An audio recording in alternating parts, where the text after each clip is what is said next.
Hello everybody, it's Calxiyn here. If you guys enjoyed this video, you guys should become patrons over on our Patreon or join our Discord server. Hunter is playing because I need to read off my notes right here. Took me 15 seconds to figure out which button was the button I pressed to kill things. Yeah, so Hunter needs to play, and that's very unfortunate. So anyways, while waiting for, like, basically 13 years for Kingdom Hearts 3, not for Hunter, but it's been 13 years for me. So, like, Kingdom Hearts fans basically all over the world have had more than enough time to argue about, like, what's the best Kingdom Hearts game? And, like, for a lot of people, their answer is this game. Their answer is Kingdom Hearts 2, and it's not that hard to see why. Like, it has a heavily improved battle system to KH1. There are scenes that are both uplifting and also heart-wrenching. Sure. You know, it fixes a lot from KH1, basically. So this is a lot of people's answer. But there's one problem that I have with Kingdom Hearts 2, and that's the Organization 13. Okay, never mind. So, well, yeah, I mean, that's part of the reason why the story is a little questionable, because of the Organization 13 and how, rather, they are integrated into the story, which is the problem here that I'm gonna be discussing. Like, Kingdom Hearts 2 has been amazing in any ways, but where it fails is to easily integrate the main villains into the Disney worlds. Something that was not that much of an issue in Kingdom Hearts 1. So in Kingdom Hearts 1, Maleficent, like, kinda had her own organization, so I'll call that the Maleficent organization, if I do put words together myself. Anyways. Put words together all by yourself. Yeah, and so she has her own little organization that's made up of Disney villains that belong in the worlds to some extent that they're messing with, right? And so it's not that they didn't need to integrate them into the story that hard, I guess, because Ursula was already in The Little Mermaid, or Oogie Boogie was already in Halloween 10, so they had it pretty easy, and you could see how they fit in. But with Organization 13, I feel like extra care had to be taken because they are separate characters that are removed from the Disney worlds and they needed more care into their story. So I'm going to explain how I would rewrite KH2 to fix this and make the organization members better. And I think that Hunter can kind of agree with this because I know that you have more problems than me, I think, with the story, and so you can tell me. You're kind of the impartial body here, because obviously I have a large bias. I'm not impartial because I fucking didn't. Oh, okay. Well, you're more impartial in terms of getting good feedback. You can give criticism. Like it, I also don't. It's not terribly memorable. A lot of stuff I no longer remember, despite the fact that it had only been a month. That's just you. Anyways, so first, I'm not going to include Atlantica or Pride Lands or Timeless River, 100 Acre Wood or any of that, because, like, no. And then Pete is in Timeless River and Pride Lands anyway. I am going to rewrite Pete, though. Like, I'm not afraid to rewrite Pete. Pete is getting rewritten. You're not afraid? I'm not afraid. Are the Pete lobby holding you down? Also, this is gonna have some initial continuity problems because of the 100 Heartless battle, but I am gonna fix them, so please be patient before you tell me that there's problems in the timeline. I will fix it. I swear. Anyway, so let's start with Land of Dragons. So that's the Mulan world. Hunter's never watched Mulan, which is another problem I think Hunter has with these games. I did play that level, and it did suck. Anyways, so Land of Dragons is probably the world that makes me most angry. Just because, like, they have Riku and Xigbar do stuff in the world later, but then they don't, like, have them in the beginning, and they don't do anything. Like, they just don't do anything. And, like, I don't mind, like, Xigbar, like, I mean, I don't think Xigbar is gonna team up with the Huns or anything. Like, I don't think they would have been about that life. But, like, this is the first, like, world that you go to, basically. And, like, it's just weird, and I don't know how to better explain this, but that's a major problem that KH2 has, is either the first visit or the second visit the organization members will be there.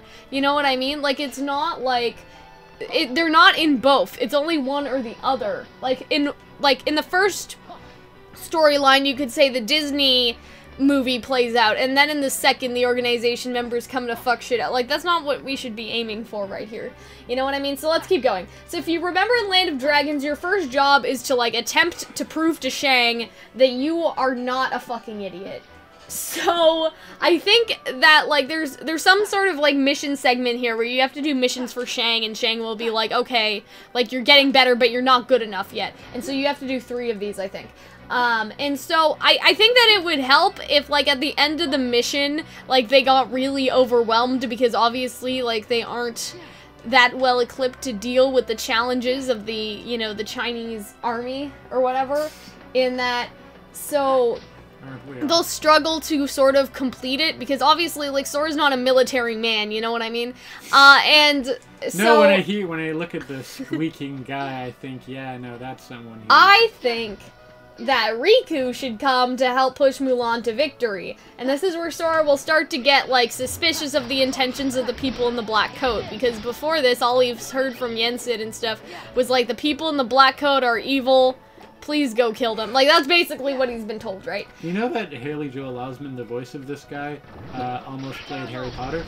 Oh, dear God. Okay, anyways, and so then I think that we should basically next you go to the village cave and we get ambushed, right? And so I think that in that battle thing, it should actually be Xigbar in there, and he doesn't reveal himself to Sora. And this leaves Sora very confused, because Sora doesn't understand why the guy in black would help them kind of, like, push Mulan to where she needed to be in order to be accepted in the army, but then, like, trick them and ambush them later.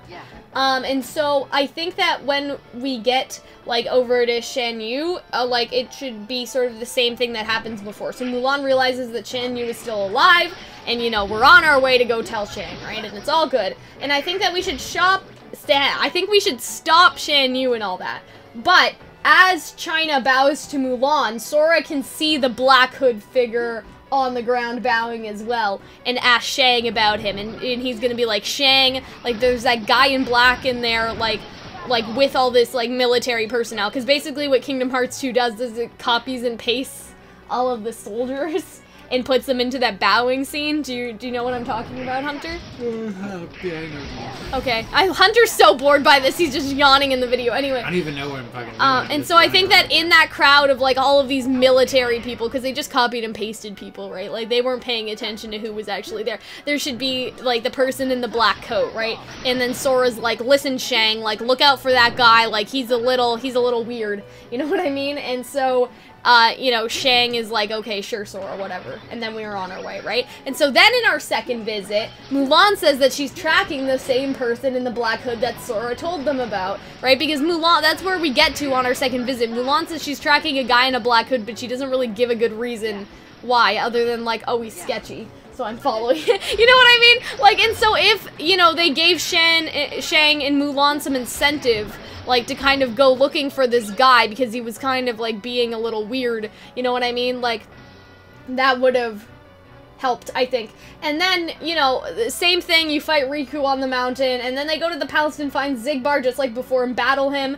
But I think they should actually battle him, because before he just leaves nobodies and fucks off. Like, no, I think they should actually battle him, but on an easier mode, and you don't get to fight him all the way through. So I think that they should do a bit of a fake-out fight, but then in the middle of the fight, Riku comes in, and then Riku comes and fucks him up, right? And so that reveals that there were sort of two people in the Black Hood all along, and so, like Sora's fighting Xigbar, like, everything's not going so great, and this helps because you do fight Xigbar later, right? So you get a taste of what he may do, but then, you know, you get cut off because you're not doing that well. And so Riku comes in and kind of, like, hits him, and they both, like, go into, like, those black portals that the organization makes, and they both fuck off, basically. And that's when Sora kind of pieces together that must have been Riku, sort of thing. So, Hunter, this is my first fix to one of the worlds. So do you think that this would help fix the problem, part of the problem? Is it different than what Kingdom Hearts 2 did? Yes! Then probably would fix it. Because I don't know if I was able to express this properly in our Let's Play of the game, but the story is shit. Here's the thing about it, though. It's shit the same way... But do you think that rewrite would help? Because that way you integrate Xigbar and Riku being in this world from the beginning, and you have, like, a confused Sora trying to put the pieces together. Like, it's more of a mystery. So there's any mystery plot or tension at all? It's already a definite improvement. Okay. Anyway... They don't just walk up into a room, it's like, who's this? Evil darkness heart!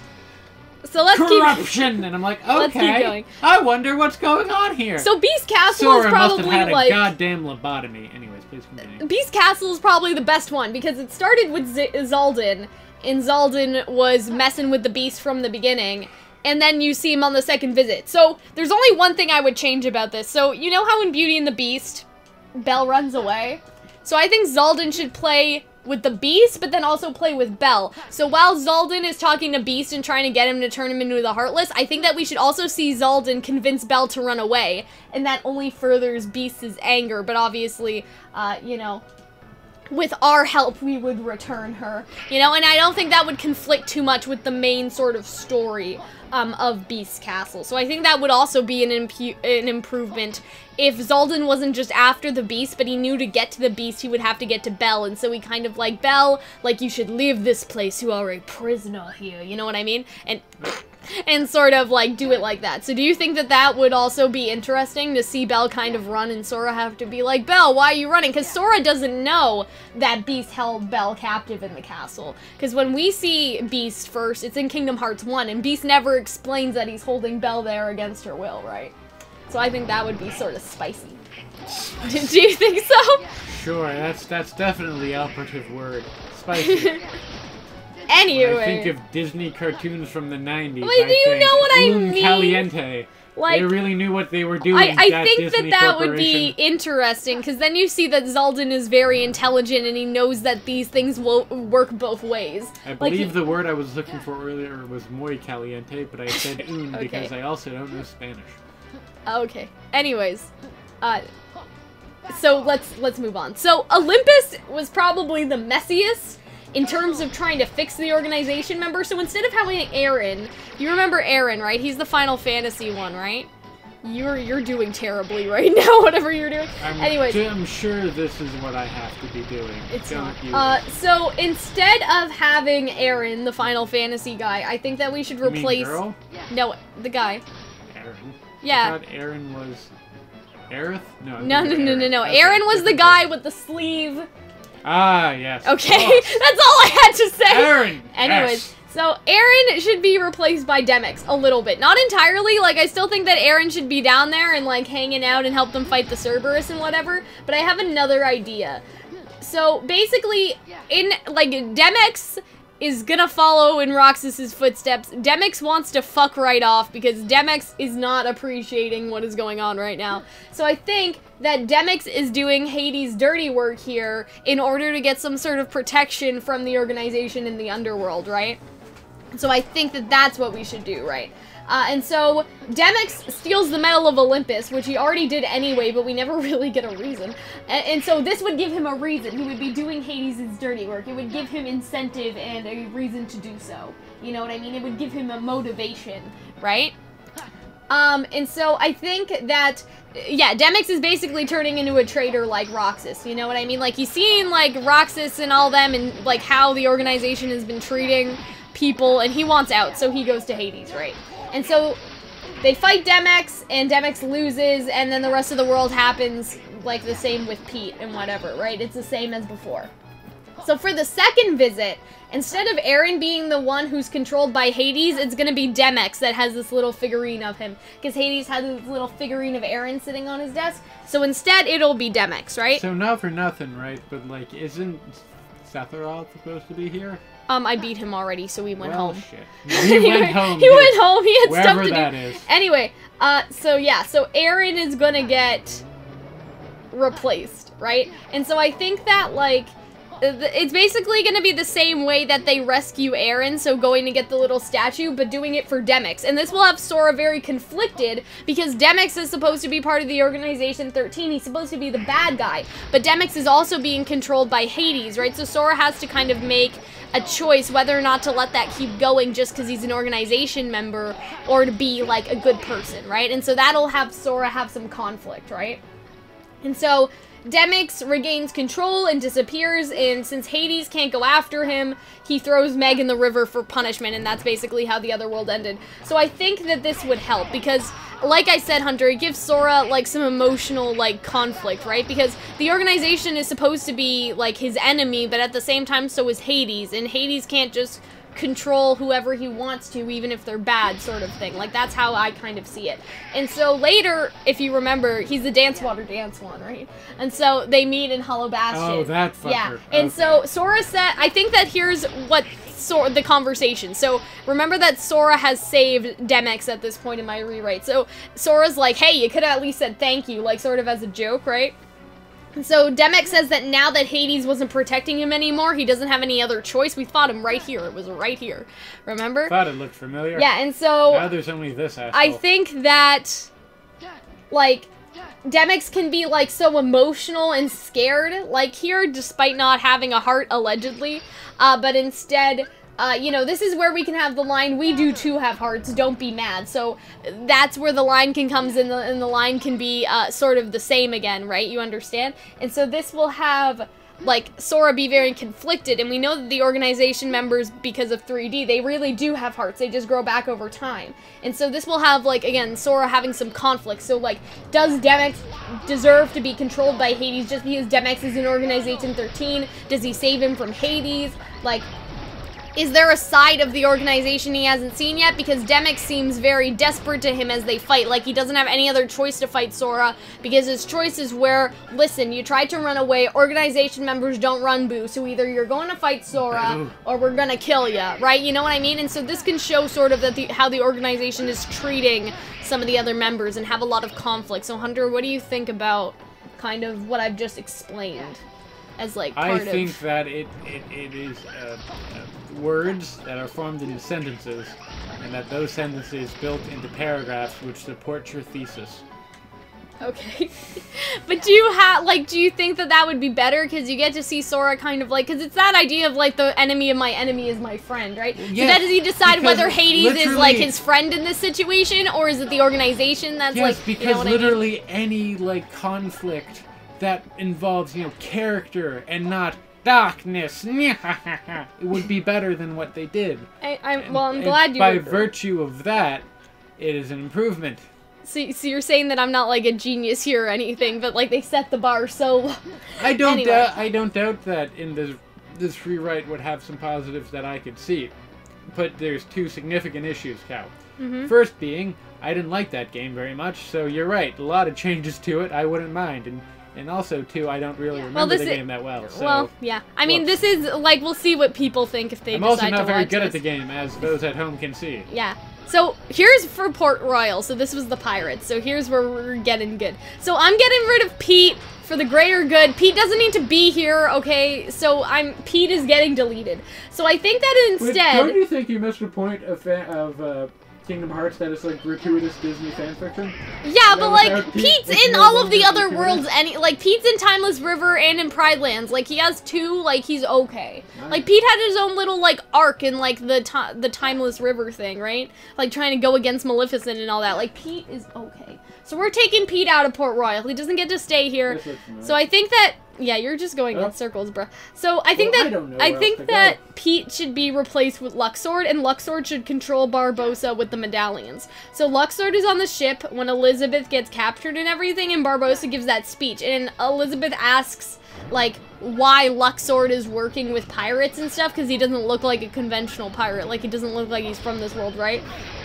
And then Luxord kind of talks about, like, how he likes the thrill of the game and all that, because that's his thing, is, like, the cards, right? The cards. Oh, that was right? Luxord. Yeah, and so... That was the Freddie Mercury looking guy, yeah, and right? so that's what I'm saying. I'm saying that this would be more interesting, because he'd be on the ship from Barbossa, and we'd get some, like, little character development bits out of him, because Elizabeth will be like, okay, but what about you? Like, what are you here for? And then Luxord will be like, listen, dear, like, I'm just here for the love of the thrill of the game, whether we will win or lose. Like, all of that, like, stuff. He doesn't sound like that. Also, then there's a scene where Will is threatening to jump off the boat and kill himself, and I think that Luxord should be the one that ends up taking Will to the island while Barbossa is watching them and they're tied to the rig. And so here's what I think should happen.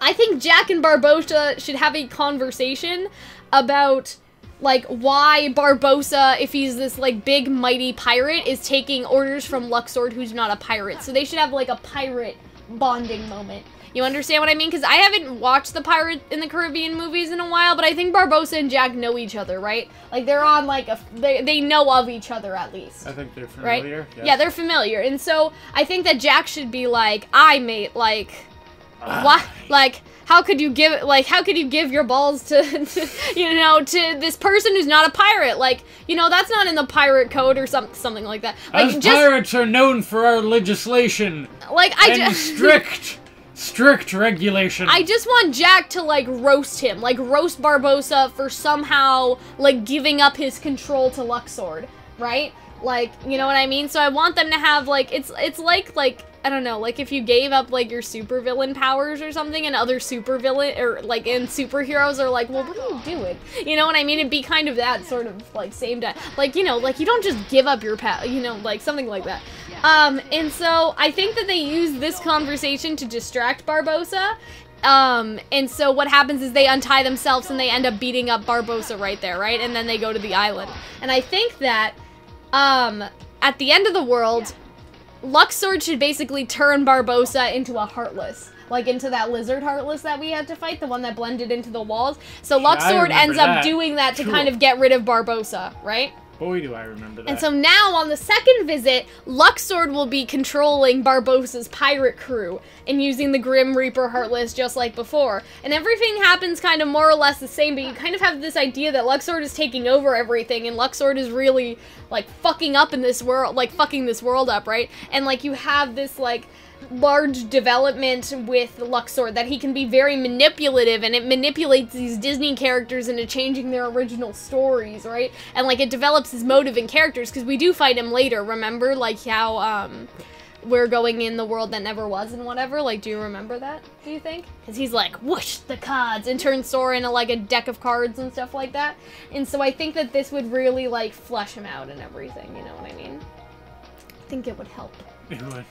And so, what do you think about that one? That's my favorite scenario out of all this, because I want to see Luxord and, like, really take over the pirates, and I want to see Jack and Barbossa have this moment, like, wait a second, we're pirates, like, why are you taking orders from him? You know what I mean? Even though they're on the same side, sides are blurred when the organization members gets involved, and I think that's exactly what we need for this rewrite. So I'm almost done, guys, if you guys want to, I know this video is getting kind of long, maybe I'll release this into 2 parts, but we're really almost finished here, so. Anyways, so here's what else I think, right? Now we got to Halloween Town, but Halloween Town doesn't actually have any organization members in it. Like, and so that's where I'm gonna stick Pete. So Pete is getting relocated to Halloween Town, because Maleficent was actually in that world and, like, resurrected Oogie Boogie and stuff, so Pete should probably play a larger role. And I'd like to do a rewrite on Pete and Maleficent specifically, but that's kind of a later scenario. So here's my other favorite one for this, right?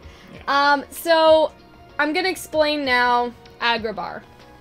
So, instead of the peddler going to get Jafar or whatever, and that happens in the second visit, so I'll kind of take care of this, like, in as much order as I can, I think that it should be Axel. And so Axel does nothing during the rest of the game. Like, we don't see him until, like, months later. Yeah, exactly. And so allude to a different game that we only watched the cutscenes of and looked like utter shite. Anyways, so here's what we're gonna kind of do, okay? So I think that Axel should go get the lamp later in this world, and then he goes to kidnap Kairi, and we're taking Pete out again, because Pete was in this world for a hot minute. We're getting rid of him too. Anyways, so I'm gonna explain, this causes a continuity issue, and that's what I meant by that I'll fix a continuity issue later, like this and then the end of Demex's thing, so I'll go ahead and fix that by the time we're through.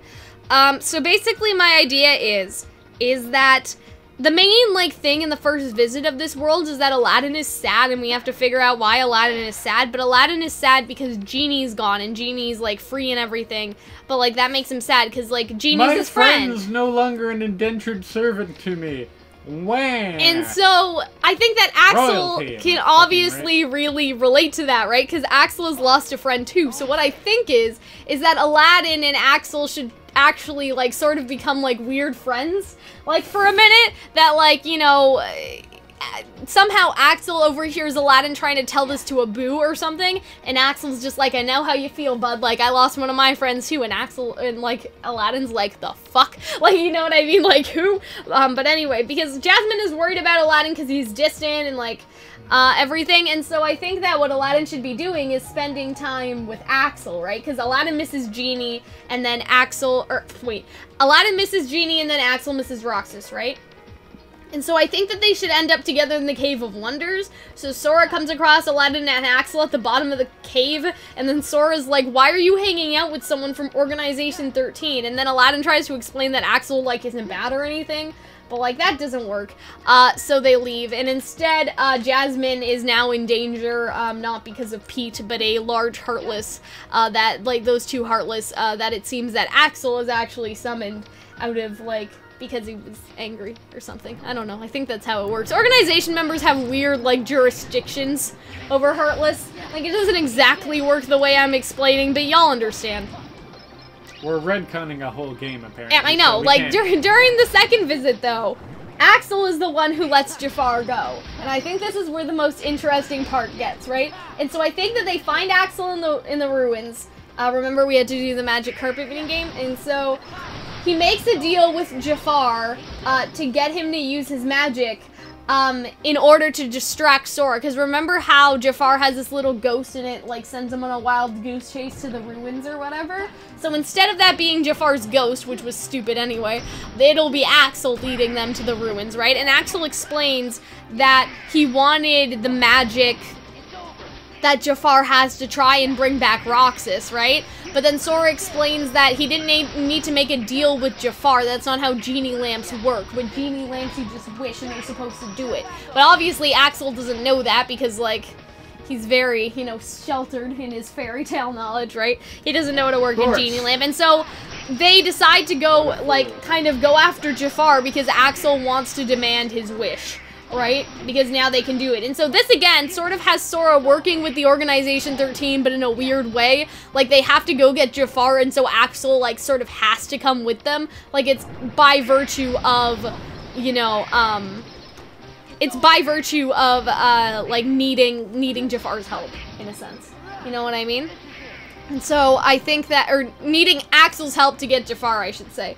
And so I think that that makes things interesting again, because it's sort of like the Demyx scenario where, okay, we need to defeat the Disney villain, but the Disney villain is also sort of being almost like either controlled by Organization 13, which is what happened with Barbossa, or that the Disney villain is controlling someone in Organization 13, and that makes things a lot more complicated and a lot more interesting, right? And so I think that, yeah, Sora basically explains that Jafar is, like, supposed to be Axel's genie, and that, like Axel's the master of the lamp, and so he can ask whatever he wants, and so basically we fight Jafar or whatever, and then Axel demands his wish, like, to bring back Roxas, but then Jafar explains that genies can't bring people back from the dead, because if you guys remember Aladdin, those are the 3 rules. You can't make somebody fall in love, you can't kill anybody, and you can't bring people back from the dead. And Roxas is functionally dead, and so Jafar can't do it. And that leaves Axel, like, upset and angry, and, like, Axel just goes home, and Sora's like, wait, you know. So now here's where things get tricky. So the Battle of 1000 Heartless, where Axel has kidnapped Kairi, happens before this, which makes things a little complicated, right? And so, basically, it's the first world visit, the Battle of 1000 Heartless, and then the second world visit. Right? And so I'm basically kind of fixing that. So I think that first we should have our regular world visit and then go to all the worlds. After we go to all of the worlds, like, they call you back so you can deal with the Winnie the Pooh book incident. So I think that they should do the Winnie the Pooh book situation, and then Mickey kind of tells them about Ansem like before. But instead of them getting into the 1000 Heartless battle right away, what I think that they should do to amend this situation is that because Mickey isn't able to tell them about Riku, Sora will get angry and instead go to other worlds, because Sora's like, well, I'm not gonna deal with you guys then. You know, Sora gets mad that the king is holding out on him, and then he leaves out of anger. Then all of the second visits are unlocked, which would then have Demyx and Axel be in the appropriate places for the Battle of 1000 Heartless, because obviously Demyx is in Hollow Bastion, and this would give Axel more motivation to kidnap Kairi, because if for the second visit, we come back here after we've done all of the other worlds already. This would also fix, like, a momentum thing, because, like, it's like you're finally getting into the plot and, like, oh, you gotta go to all the Disney worlds again, and the Disney worlds have nothing to do with the plot. Whoops! You know, like, no. So basically what we're gonna do, first world visits, and then Winnie the Pooh book, and then second world visits, and then Sora's like, okay, I guess we can go back to Hollow Bastion now. We probably shouldn't have left the king like that. That was wrong, right? And so Sora's finally ready to go back to Hollow Bastion, but then he realized that there's Heartless basically pouring out of everywhere, and Sora feels like it's all his fault, right? Because Sora left when they needed him because he was angry and he didn't know this was going to happen, because Mickey's conversation happens basically right before all of these Heartless get loose, right? And so now, like, Sora is angry, he feels like everything is his fault. They then encounter, you know, Demyx, who Demyx makes it clear he doesn't want to fight, but he has no choice. It's like Sora kills him or the organization kills him, like he doesn't have any other options. And then this would bring us to when Saïx and Xemnas sort of reveal the plot of the organization, that they're using Sora to kill Heartless, and that Axel has sort of gone to kidnap Kairi because he was mad about, you know, Jafar not being able to bring Roxas back, and that gives, you know, Axel some more agency. This fixes the problems with Hollow Bastion conflicting in the second visits, and it also helps the momentum of the plot, because you have the Battle of 1000 Heartless, you have Sora being in a very, like, heightened emotional state, because Kairi has been kidnapped. Like, he just went through this situation with Axel. He's sort of seen Demyx, like, sort of suicide himself because he didn't want to fight. You know what I mean? That's not the proper nomenclature, but I digress. You know what I mean? And so then, you know, we go to Twilight Town and find out who Roxas is and all of that stuff, right? And so they, you know, find this information about Roxas, and then they can go back to Twilight Town and deal with the Tron worlds. I don't care about the Tron worlds right now, so. Anyway, so this would sort of, like, the game would continue like it was before, but Axel and Luxord, like, they would all be so much more fleshed out, I think. And so I think that this would fix the problems in KH2 without changing too much of the plot. Like, instead we're just rewriting, like, little things to include, like, dialogue between organization members. We're not conflicting, really, with the main plot. We're not, you know, fucking everything up. We're just moving around world visits and changing interaction and dialogue to something more interesting. And I feel like this would give a lot more development to Sora, a lot more development, like, for Axel and for Roxas, or for Roxas by virtue of Axel, but also Demyx and Luxord and all of these other, you know, because he kind of, like, for this, he kind of rages at Mickey, in a sense. Like, he's like, Mickey, like, you know, fuck you, I'm leaving, like, I'm not staying in Hollow Bastion, you won't tell me where Riku is, and then obviously he'd, you know, he'd see Riku in the Mulan world, right, with this, plan that we still have going on. You know what I mean? And so, you know, Sora would be sort of mad at himself because he kind of, like, inadvertently caused Hollow Bastion to be defenseless, right? Because if he had just stayed, like, he would have seen the Heartless coming, but instead the Heartless sort of overtake everything and he has to beat them. And it would give us, like, a lot more emotional moments, again, Organization 13 integration, and instead of having, like, these little small events that you sort of need to wait, I guess, like, oh, sorry, you were getting into the plot, here's, like, 10 other worlds, you know what I mean? Like, instead of having that, it could all happen sort of in a nice and smooth momentum. You know what I mean? And so, Hunter, like, do you have anything to say about that? Because I really enjoy the thought that Axel would try to get a hold of a genie lamp to try to bring Roxas back. It doesn't work, and so then he goes to kidnap Kairi and, like, all of that stuff. Part of the Disney mythos being used to develop the plot. It's too bad that they hadn't fucking thought of doing that before. And that's the thing, Kingdom Hearts 1 did such a good job with that. With the princesses. Yeah, with the princesses and all of that stuff. Like, at least I remember that. Yeah, Jesus, and so, like, they did such a good job with integrating Disney-related shit into the story, you know what I mean? Like, how, like, Ariel, like, found a piece for her grotto in the shipwreck, and then, you know, in the shipwreck... Grotto? Yeah, in the, like... When I think of grotto, I think it was of, her like, little, like, you know, her cave or whatever. And then she put that in, and it had the keyhole, and somehow Triton knew about the keyhole. Like, all of that was so good, but, like, now, like, you have this weird, like, disconnect, and I think it's really sad. And so, yeah, this is basically how I would fix it. And so, like, what's your, like, favorite out of all the things I said? Because I think really having Axel go to Agrabah and then kind of get his, like, little heart broken and then go kidnap Kyrie, you know what I mean? Like, I really like that one, but what do you think? This video is getting kind of long, but I don't care. I don't think that I have anything to add because I can't stress this enough.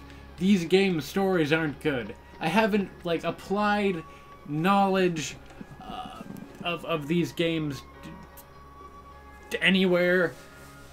The story is utterly uninteresting. The gameplay is just something that I'm not crazy about. But would this make it more interesting for you, do you think? So, my thing is that what I found annoying is that the plot seemed to just spin around aimlessly. The characters were boring as shit. So I think this would give them more agency, and it would make Sora a lot more, like, angsty and conflicted and have a lot of... Because there's Aaron right there. Because, like, especially that, like, do you save Demyx from Hades, or do you let him get controlled by Hades? And, like, that would have been problematic, because, like, obviously, like, Hades was using Demyx to try to kill Hercules, but, like, do you? You know what I mean? Like, do you save, like, someone that's supposed to be your enemy, like, from a fate that may be worse than death, you know, staying with Hades?